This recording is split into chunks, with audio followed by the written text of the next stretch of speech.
السلام عليكم ورحمة الله وبركاته، والصلاة والسلام على رسول الله، وأهلا بيكم معانا النهاردة في فيديو جديد. النهاردة معانا التحديث الجديد لأقوى أداة مجانية، تم إضافة عمليات كتير جدا ودعم معالجات كتير جدا. فيلا بينا على طول نتعرف على الأداة ونشوف إيه هي المميزات اللي موجودة في الأداة، وإيه هي الإضافات اللي تم التعديل عليها وتم إضافتها في الأداة المجانية بتاعتنا النهاردة. يلا بينا على طول نبدأ الشرح، ويا ريت قبل ما نبدأ الشرح تشتركوا معانا في القناة وتفعلوا زر الجرس علشان يوصلكوا اي جديد بنعمله على القناة. يلا بينا على طول نبدأ الشرح. اهلا بيكم معانا النهارده مرة تانية، والنهارده معانا اداة فك حماية المعالج فيرجن 70، وطبعا اصبحت من اقوى الادوات المجانية اللي موجودة على الساحة حتى الان. الاداة بتتطور بشكل كبير جدا، وطبعا بنتوجه بالشكر لاخونا مفضل على المجهود الجبار اللي بيعمله بشكل مستمر في الاداة والتطوير المستمر والتحديثات المستمرة. طبعا زي ما حضراتكم شايفين ده لودر الاي 3 اس، طبعا هننزله في شرح عملي قريب جدا مجاني لكل المشتركين. بعد كده زي ما حضراتكم شايفين هنبدأ نحمل الأداة زي ما احنا متعودين، ونبدأ نفك عنها الضغط، ونبدأ نفتح الأداة كمسؤول مع بعض. زي ما حضراتكم شايفين بالظبط كده، أول حاجة طبعا هنلاحظ إن القائمة معانا بدأت تكبر وحجم الأداة بدأ يكبر. أول حاجة طبعا وضع البروم ووضع الميتا وأندرويد وإكسترا وسامسونج وفيرموير، وطبعا تم إضافة كوالكوم زي ما حضراتكم شايفين.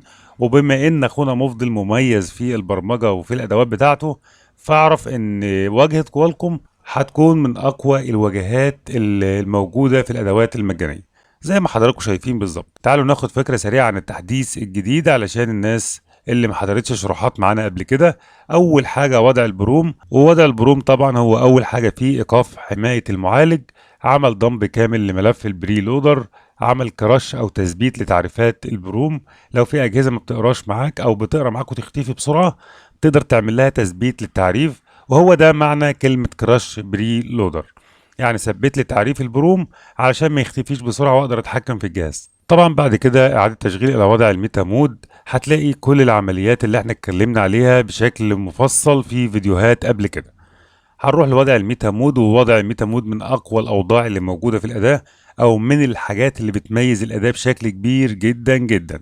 زي ما حضراتكم شايفين تقدر تعمل قراءه لمعلومات الجهاز عن طريق وضع الميتا مود، تقدر تعمل ريد بارت عن طريق وضع الميتا مود، وتقدر تعمل فورمات، وتقدر تعمل وراية كتابة، وتقدر تعمل ضم كامل لملفات الام دي دي بي زي ما حضراتكم شايفين، وملفات طبعا الان في الخاصة بالشبكة.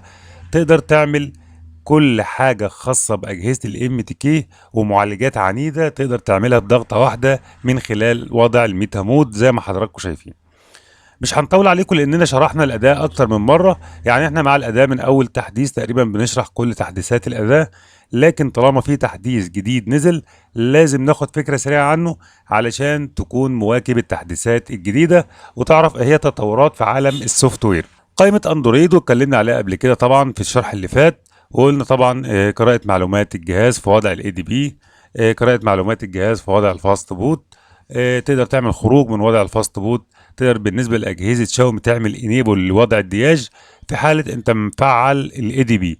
وطبعا قلنا وضع الدياج قبل كده بنحتاجه علشان نكتب السيريال او نكتب مكات الواي فاي وادريسات البلوتوث. هتلاقي عمليات كتير جدا، طبعا شرحنا الكلام ده كله قبل كده لكن بناخد فكره سريعه عن الاداء، واللي عايز يشوف الشرح بالتفصيل هيرجع على القناه هيلاقي شروحات لكل القوائم بالتفصيل، وهتلاقي كمان شروحات عملي على الاداء. لكن طالما تحديث نزل لازم نبدأ ننزل او نعرف الناس ان في تحديث جديد نزل للاداء. بعد كده قائمة سامسونج، وطبعا اتكلمنا عليها برضو في التحديث اللي قبل كده، وهي سامسونج فورس بروم، دخول اجهزة سامسونج الى وضع البروم او اجبار اجهزة سامسونج للدخول لوضع البروم، واتكلمنا عليه قبل كده. طبعا الخروج من وضع البروم للاجهزه اللي بتعلق على وضع البروم، بالنسبه لجهاز جي 532 اجباره على دخول وضع البروم. وايه اللي هيفيدني لما انا ادخل الجهاز على وضع البروم؟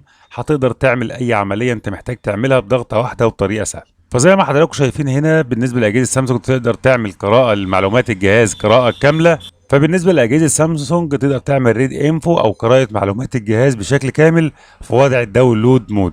تقدر تعمل اعاده تشغيل للجهاز في وضع الداونلود مود، تقدر تعمل اكتيفيشن او تفعيل لوضع الاي دي بي عن طريق وضع الام تي بي اللي هي الثغره الجديده بتاعه مكالمات الطوارئ. تقدر تعمل ضبط مصنع لأجهزة سامسونج عن طريق وضع الام تي بي. كل العمليات المميزة موجودة في الأداة وبشكل مجاني وبشكل محترم جدا جدا. بعد كده دي بالنسبة للفلاشات، فك أو تحويل فلاشات سواء أوبو أو ريلمي أو هواوي أو أوبو كوال أو أوبو ام تي كي. تقدر تحول جميع الصيغ الفلاشات زي ما شرحناها في الفيديو اللي قبل كده. بعد كده هنلاقي القائمة دي، وقلنا القائمة دي هنسيبها. بعد كده معانا القائمة دي، والقائمة دي هتكون من أهم القوائم اللي موجودة في أدوات مجانية، لأن القائمة دي هتكون شبه تحكم كامل في الجهاز بتاعك، وتقدر تعمل أي عملية بضغطة واحدة وبطريقة سهلة جدا. وهيكون ليها فيديو مخصص هنشرح فيها كل حاجة فيها بالتفصيل، وهيكون بشكل عملي بإذن الله. الجميل في الموضوع ان تم اضافة كوالكوم او معالج كوالكوم في الاداة. وطبعا اول عملية تم اضافتها هو عمل باتش لاجهزة شاومي كوالكوم علشان تقدر تعمل ازالة لقفل شاومي او حساب شاومي بضغطة واحدة وبطريقة سهلة جدا من خلال باتش او ملفات. وطبعا هنعملها او هنقدمها لكم بشكل عملي علشان الناس تعرف تستخدمها بطريقة سهلة جدا وبدون اي مشاكل. وطالما تم اضافة معالجات كوالكوم في الاداة، فانتظروا المفاجأة في فيرجن 71. وطبعا زي ما احنا متعودين من اخونا مفضل ان بيتم التحديث بشكل سريع جدا جدا. وطبعا بنتوجه له بالشكر على البرمجة المحترمة جدا والأداة القوية جدا جدا واللي بتثبت نفسها يوم بعد يوم. طبعا بنتوجه له بالشكر.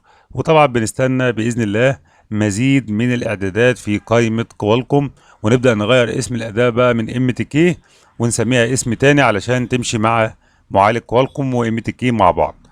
وبكده النهارده يكون الفيديو بتاعنا ينتهى، ويا ريت ما تنسوش تدعمونا بالاشتراك في القناة وتفعيل زر الإشعارات علشان يوصلكوا أي جديد بنعمله على القناة. والسلام عليكم ورحمة الله وبركاته.